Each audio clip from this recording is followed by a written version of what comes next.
Саламатсыздар ма, құрметті оқушылар. Бүгін біз алгебра 8 сынып 2-де 11-ші есепті шығарамыз. Теңдеулердің түбірін табу қажет. Енді бұны біз пропорция бойынша шығарсақ болады, яғни мына екеуін бір-біріне көбейтіп, мына екеуін бір-біріне көбейтіп шығарсақ болады, иә, пропорцияда. Енді 3х квадрат минус 2х болады. Мынау бізде 4 3х квадрат плюс 2х болады. Енді мына жақшаны ашамыз. 3х квадрат болады. Мына екеуін көбейтсек минус 6х болады. Мына екеуін көбейтсек плюс 12х квадрат болады. Мына екеуін көбейтсек плюс 8х болады. Енді мынаны теңдіктің оң жағына өткізіп, оң жағына, екеуінде теңдіктің оң жағына өткізсек, сонда 3х квадрат теңдіктің оң жағына минус 3х квадратта 12-ден алынып 9х квадрат болады. Теңдіктің оң жағына плюс 6х болады. 6-ға 4 8-ді қоссақ плюс 14х болады. Тең 0.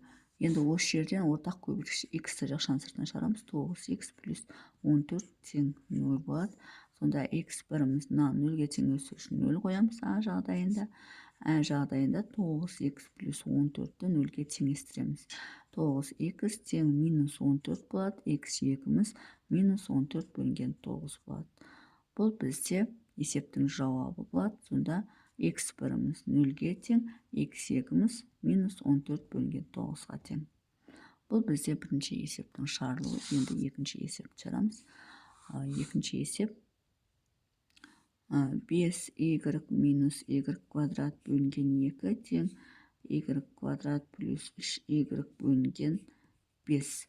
Енді бұны да пропорция бойынша осылай көбейтсек болады. 5y минус y квадрат тең 2y квадрат плюс 3y. Енді жақшаны ашамыз. 25y болады. Мынаны жақшаны ашсақ минус 5y квадрат қалады. Мына екеуін көбейтсек 2y квадрат болады. Мына екеуін көбейтсек плюс 6y болады. Енді мынаны теңдіктің оң жағына өткіземіз. 5 пен 2 қосып 7y квадрат болады. Теңдіктің оң жағына өткізсек 25 болады. 25-тен 6-ны алсақ бізде 19 болады. Сонда минус 19y болады, тең 0 болады. Енді осы жерден y-ді жақшаның сыртына шығарсақ 7y минус 19 тең 0 болады. Енді бірінші жағдай, а жағдай y бірдің орнына 0-ді қойсақ, мынау бізде 0 болады.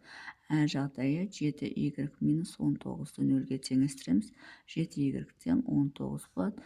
Y екіміз 19 бөлінген 7 болады. Сонда есептің жауабы y біріміз 0-ге тең, y екіміз 19 бөлінген 7-ге тең. Бұл бізде екіншісі. Енді үшіншісін шығарамыз.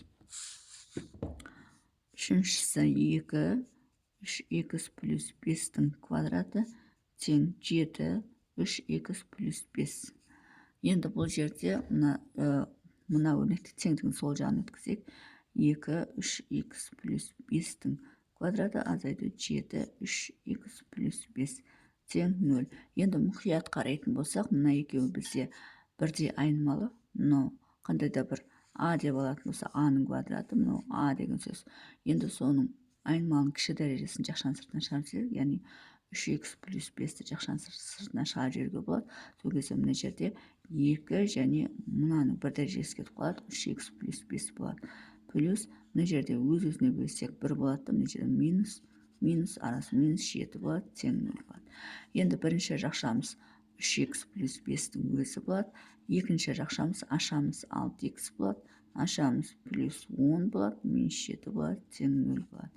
Сонда 3x плюс 5 6x плюс 10-нан 7-ні алсам 3 қалады, тең 0 болады.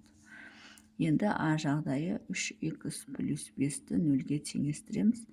3x тең минус 5 болады. X біріміз минус 5 бөлінген 3 болады. Ә жағдайы 6x плюс 3 тең 0 болады. 6x тең минус 3 болады. X екіміз минус 3 бөлінген 6 немесе минус 1 бөлінген 2 болады. Сонда есептің жауабы x біріміз минус 5 бөлінген 3, x екіміз минус 1 бөлінген 2 болады. Бұл бізде үшінші есептің шығарылуы. Енді төртіншісін шығарамыз.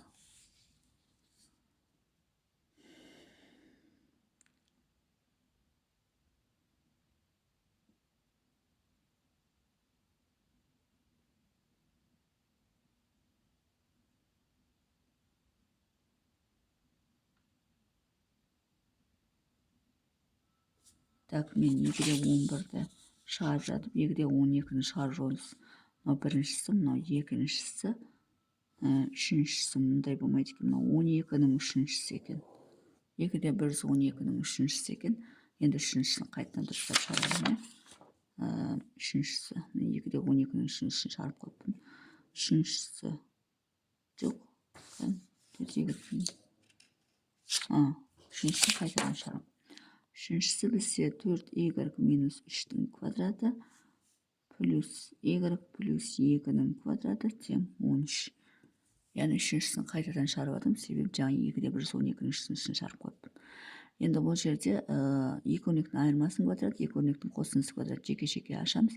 Мынау бізде 16y квадрат болады, минус 24y болады, плюс 9 болады.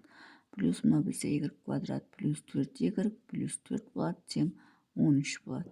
Енді 16y-ге y квадрат қоссақ 17y квадрат болады. 24-ге плюс 4-ті қоссақ минус 20y болады. Плюс 9, мынау екен қоссақ плюс 13. Теңдіктің сол жағына минус 13 болып өтеді, тең 0 болады. Мына екеуі сонда жойылады. Бізде 17y квадрат минус 20y тең 0 болады. Енді y-тің жақшаның сыртына шығарсақ 17y минус 20 тең 0 болады. Сонда а жағдайы y1-іміз 0-ге тең болады. Ә жағдайы 17y минус 20 тең 0 деп 0-ге теңестіреміз. 17y тең плюс 20 болады. y2-іміз 20 бөлінген 17 болады. Сонда есептің жауабы y1-іміз 0-ге тең, y2-іміз 20 бөлінген 17-ге тең. Бұл бізде үшінші есептің шығарылуы. Енді төртінші есепті шығарамыз. Төртінші есеп бізде 7m плюс 6, 6 минус 7m тең 36 минус m плюс 1. Енді мынау бізде a минус b, a плюс b келіп тұр. a-ның орнына 6 деп алайық, b-ның орнына 7 деп алайық. Сонда 36 минус 49m квадрат болады, тең. Мынау 36 сол күйінше қалады. Мынау минус не екенін көбейтсек, жақшаны ашамыз m квадрат, не екенін көбейтсек минус m. Енді осының бәрін теңдіктің сол жағына өткіземіз. Сонда 36 минус 49m квадрат, мына теңдіктің сол жағына минус 36 өтеді. Сол жаққа плюс m квадрат болып өтеді. Мына сол жаққа плюс m болып өтеді, тең 0 болады. Минус 36 мен плюс 36 жойылады. Мына екеуі бізде минус 48m квадрат болады. Мынау бізде плюс m болады, тең 0 болады. Енді осы екеуінен m-ді жақшаның сыртына шығарып жүреміз. Бірінші m-ді m-ге бөлсек 1 болады. Минус 48m болады, тең 0 болады. А жағдайы m1-іміз 0-ге тең, өйткені m-нің орнына 0-ді қойсақ, мынаның бәрі 0 болып кетеді. Ә жағдайы 1 минус 48m тең 0 болады. 48m теңдіктің оң жағына өткіземіз. Сонда 48m тең 1 болады. m2-іміз 1 бөлінген 48 болады. Сонда есептің жауабы m1-іміз 0-ге тең, m2-іміз 1 бөлінген 48-ге тең. Сонымен есептің шығару жолы осындай. Егер есептің шығару жолы түсінікті болса, лайк басып, комментарий жазып, каналыма тіркеліп кетсеңіздер болады.